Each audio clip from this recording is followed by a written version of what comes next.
శ్రీ లలితా సహస్రనామ విపుల వ్యాఖ్యానం 21వ నామం కదంబ మంజరీ క్లుప్త కర్ణపూర మనోహర.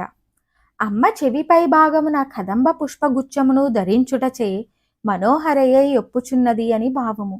కదంబ మంజరి అనగా కదంబ పుష్పముల గుత్తి. అవి కర్ణమును పూరించి మనోహరత్వమును కలిగించు రీతిగా ఉన్నవి. కర్ణమనగా చెవి అని ఒక అర్థము. లంబకోణ త్రిభుజమున లంబకోణమున కెదురుగా ఉన్న భుజమును కూడా కర్ణమందురు.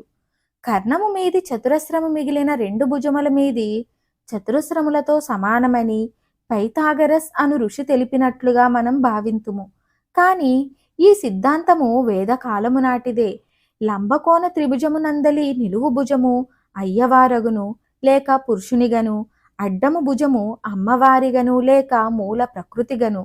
ఈ రెండిట్టి సమాగమమే కర్ణమను వెలుగునకు కారణమని, అట్టి వెలుగునాధారముగా అగ్నిపుంజములుగా పుంకాను పుంకములుగా సింధూర వర్ణములో సృష్టి ఏర్పడినదని, అట్టి సృష్టి అత్యంత మనోహరమైనదని ఋషులు దర్శించినారు. కదంబ పుష్పము సింధూర వర్ణము కలదై ఉండును. ఆ పుష్పముల గుత్తి సృష్టి అనడి పుష్పగుచ్చమే. దానిని ధరించునట్లు వంటిది కర్ణము లేక వెలుగు లేక మహాచైతన్యము.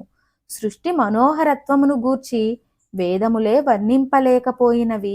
ఇంతటి నర్మగర్భమైన భావమును ఈ మంత్రము ఆవిష్కరించుచున్నది. కర్ణముగా వ్యక్తమై దానిని పూరించినట్లుగా పుంకాను పుంకములుగా సృష్టి గోళములేర్పడుట ఈ మంత్రార్థము. మరిన్ని ఆధ్యాత్మిక విషయాల కోసం మా ఛానల్ను సబ్స్క్రైబ్ చేయండి. వీడియో నచ్చితే లైక్ చేయండి, షేర్ చేయండి, కామెంట్ రూపంలో మీ అభిప్రాయాన్ని తెలియచేయండి.